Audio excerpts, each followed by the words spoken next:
Hey viewers, welcome back to this channel. 10th part की शुरुआत में हम देखते हैं मायम बार में किसी के लिए इंतजार कर रही है और उसके हाथ में कुछ पैकेट सा था। तभी वहाँ पे जंगयोन आके कहता है, क्या ये गिफ्ट मुझे देने वाले हो? मायम कहती है, तुम यहाँ पे क्या कर रहे हो? अजीब था ना सिचुएशन, मुझे भी समझ नहीं आया। इधर दिखाया जाता है चोई और चियल ब्रिज के ऊपर दोनों आमने सामने थे। चोई चियल को ड्रिंक पे जाने के लिए कहता है क्योंकि उसे कुछ बात करना है। इधर बार में मायम का फ्रेंड आके कहता है, क्या ये तुम्हारा बॉयफ्रेंड है? मैम कहती है, अरे नहीं नहीं, ये मेरा कोवर्कर है। जंगयान फिर ऑकवर्ड होके कहता है, लगता है तुम दोनों यहाँ पे ड्रिंक करने आए थे, फिर तो मुझे यहाँ से जाना चाहिए। उसका फ्रेंड कहता है, नहीं तुम भी हमारे साथ ड्रिंक करो। फिर भी जंगयान वहाँ से जा रहा था, लेकिन वो लड़की उसे रोक लेती है। फिर मायम उनके लिए ड्रिंक का बोतल और जंगयान के लिए स्प्राइट का बोतल ऑर्डर करती है और उन दोनों के बीच में जंगयान बैठ के बहुत ही ऑकवर्ड हो रहा था। तो वो उसकी फ्रेंड से कहता है, क्या तुम जगह एक्सचेंज करोगी? वो कहती है, नहीं कोई परेशानी नहीं, तुम बैठो ना वहाँ।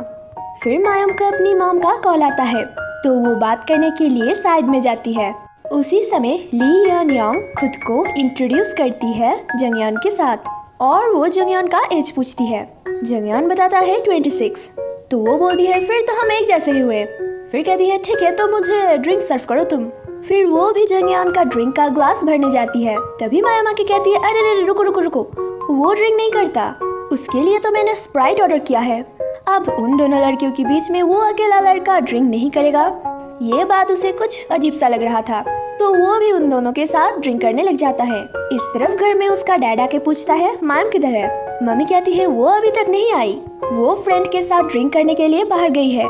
इस तरफ बार में चियाल चोई से पूछता है, तुम क्या बताने वाले थे मुझे? तो चोई बताता है उसे यांगटून ग्रुप से एक ऑफर आया है चीफ एडिटर बनने के लिए। चियाल कहता है, ये तो बहुत बड़ी बात है, तुम्हें ये मौका हाथ से जाने देना नहीं चाहिए, तुम्हें ये जरूर करना चाहिए। तो चोई कहता है, ये सही टाइम नहीं है कि मैं क्विट कर जाऊँ, अभी कंपनी का हालत तो ठीक नहीं है, तुम्हें तो पता है। फिर घर जाते हुए चियाल फिर से चोई को समझाता है कि उसे अब खुद के बारे में सोचना चाहिए, वो जो भी चाहता है वो कर सकता है, ये उसकी जिंदगी है। और ये कह के वो वहाँ से चला जाता है और चोई वहाँ पे खड़े होके पुराने दिनों के बारे में सोचने लग जाता है कि वो दोनों जब कॉलेज टाइम में थे तब दोनों मिलके इस कंपनी को ज्वाइन किया था, जहाँ पे ज्वाइनिंग के बाद वो दोनों अपने काम को बहुत अच्छे तरीके से करता था और उनका टाइम भी बहुत अच्छा जा रहा था। और इसी फ्लैशबैक में दिखाया जाता है वो मिस्ट्रियस लड़की भी वहाँ पे काम करती थी और ये सब बात वो कल भी ऑफिस में जाके सोच रहा था पुराने फोटो देख के। तभी मायम आती है तो वो फोटो को छुपा लेता है और चोई से बात करते हुए मायम की नज़र उस फोटो की तरफ जाती है, लेकिन इस बारे में वो कुछ नहीं पूछती। फिर मायम और जंगयान मिलके जाता है पोमी के घर में और वहाँ पे अलग और दो प्रोड्यूसर भी थी। मायम उन दोनों को नियॉन कंपनी का कार्ड देती है, जिस कार्ड को लेके एक प्रोड्यूसर कुचल देता है, जो चीज मायम भी नोटिस करती है। और बात करते हुए भी मायम उसके तरफ घूरे जा रहा था कि आखिर इसका प्रॉब्लम क्या है। इस तरफ दलियांग को दिखाया जाता है जो अपने काम में बिजी था, वो बैठ के कॉमिक का पिक्चर बना रहा था। काम करते करते उसका हालत बहुत ही खराब हो गया था। तभी उसे मायम की बोली हुई हर बात याद आता है कि उसने बोली थी, काम बाद में, पहले खुद का ध्यान रखा करो, तुमसे बढ़कर तुम्हारे लिए कुछ भी नहीं है, सही टाइम में खाओ, सही टाइम में सो। और मायम का ये सारा बात याद आते ही वो फिर से अपने काम में जुट जाता है और हम देखते हैं वो जो ड्राइंग कर रही है वो कुछ मायम से मिलती जुलती है। फिर अगले दिन वो जाके उन दोनों को ये ड्राइंग दिखाता है जो ड्राइंग मायम को पसंद आई थी। तब जंगयान कहता है, ये ड्राइंग को जाना पहचाना सा है। दलियांग बात को टालने के लिए कहता है, अभी ये कंप्लीट नहीं हुआ है, कलर लगाना बाकी है। इस बात से जंगयान को थोड़ा सा अजीब लगता है। फिर ऑफिस में आके वो जान पाती है शायद डायरेक्टर चोई इस कंपनी को छोड़ने वाला है क्योंकि यांगटून ग्रुप से उन्हें चीफ एडिटर चुना गया है। इधर ओयोन आर्टिस्ट से मिलने के लिए उसका पीडी जा रहा था, लेकिन वो बहुत ही नर्वस और टेंस था क्योंकि उनका कॉमिक अभी ज्यादा अच्छा नहीं जा रहा है, शायद वो इन सब की वजह से काम छोड़ देगा। इस तरफ ओयोन को दिखाया जाता है जो अपने काम में बिजी था, वो ड्राइंग कर रहा था लेकिन उससे ड्राइंग का काम अच्छे से नहीं बन रहा था, जिस वजह से वो बहुत ही इरिटेट हो गया था। तो फिर वो गेम खेलने लग जाता है। तभी वहाँ पे प्रोड्यूसर दोही आता है, वो आके बताता है ओयोन जो कॉमिक को बना रहा है वो अभी ज्यादा अच्छा नहीं जा रहा है, उसे अपनी कॉमिक में थोड़ा सुधार लाना चाहिए। और कहता है उसने पहले जो कहा था उसका कॉमिक बहुत अच्छा है, वो उसने झूठ बोला था। और जो सुन के ओयोन बहुत ज़्यादा नाराज़ हो जाता है और गुस्सा करने लग जाता है उसके ऊपर, क्योंकि दोही ने तारीफ किया था जिस वजह से वो ये काम कर रहा है। फिर दोही माफ़ी भी मांगता है और वो ये भी बताता है कि वो पहले जब उसका कॉमिक पढ़ता था उसे बहुत ही अच्छा लगता था, वो बहुत ही हंसता था, वो वाला कॉमेडी का कॉमिक बहुत ही अच्छा चलता था। और जब से आपने कुछ अलग करने का ठान लिया है तब से सब कुछ गलत ही हो रहा है, जिस वजह से वो कहता है फिर से कॉमेडी टाइप का कॉमिक बनाने के लिए। और कहता है लोगों को हंसाना इतना आसान नहीं है जो टैलेंट आप में है। और ये बात सुन के ओयोन बहुत इमोशनल हो पड़ता है और फिर उसे गले लगा लेता है। इस तरफ मायोम भी बहुत उदास थी, वो यही सोच रही थी कि डायरेक्टर चोई यहाँ पे रहेगा या नहीं, और वो ये सब डिस्कस जंगयोन के साथ कर रहा था। तभी जंगयोन के पास एक कॉल आता है तो वो कॉल रिसीव करने के लिए साइड में चला जाता है, जो देख के मायोम को बहुत मिस्टीरियस सा लगता है। फिर ग्वानियांग से मिलने जंगयोन जिम में जाता है। जंगयोन जाके कहता है उसने तो सारी इन्फॉर्मेशन भेज दिया है, अब वो क्या चाहता है उससे। ग्वानियांग कहता है अब वो आर्टिस्ट कैंडिडेट की सारी लिस्ट देखना चाहता है और उससे जुड़े हुए जो भी इंफॉर्मेशन है वो सब कुछ देखना चाहता है, जो सुन के जंगयोन बहुत हैरान हो जाता है। फिर रात में डायरेक्टर चोई ऑफिस में आता है और आके मायोम के टेबल में रखा हुआ वो डॉल को देखता है, लेकिन मायोम तो वहाँ पे ही बैठी थी।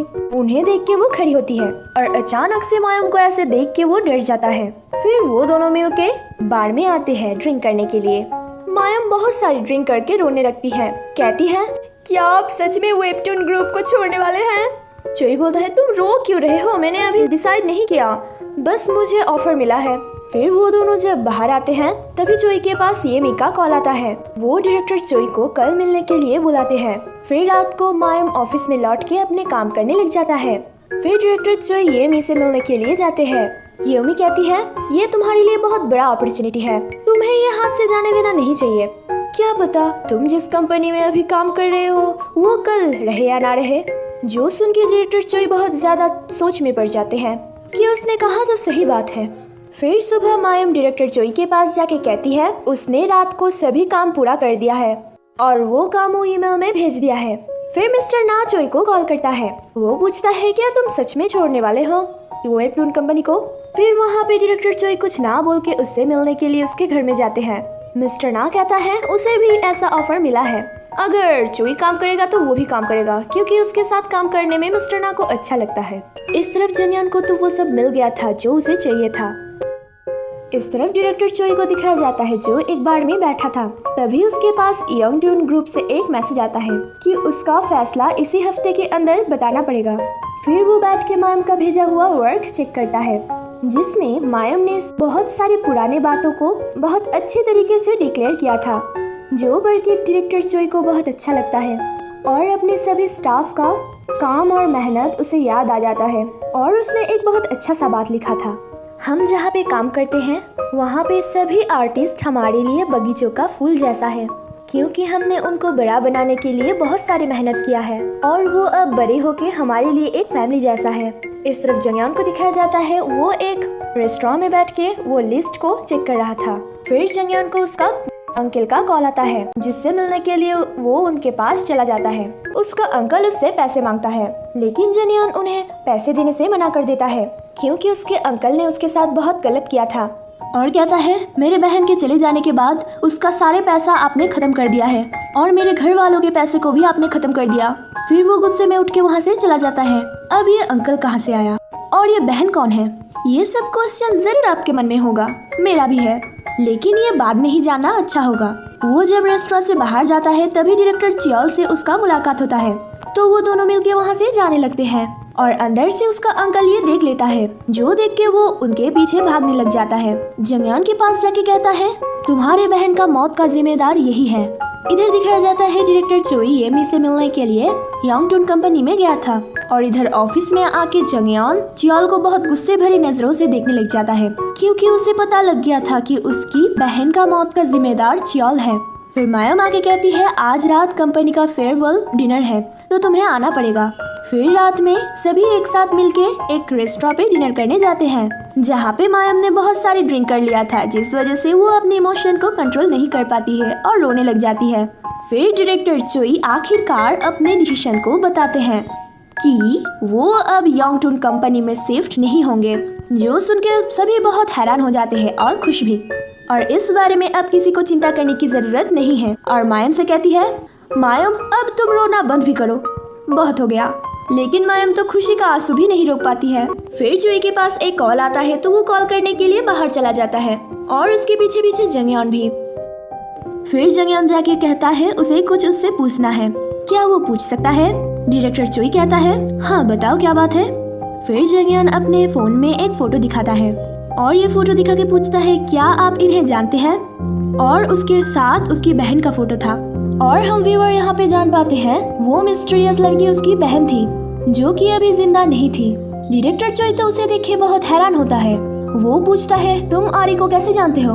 और ये सुन के जंगयान को पता चल जाता है कि ये सब लोग आरी को जानते हैं और वो बहुत ही गुस्सा हो जाता है। पीछे से ये सब होते हुए मायम भी देख रही थी और शायद सुन भी रही थी। और यही भी हमारा ड्रामा का 10th एपिसोड खत्म होता है। मिलती हूँ नेक्स्ट पार्ट में, बाय बाय।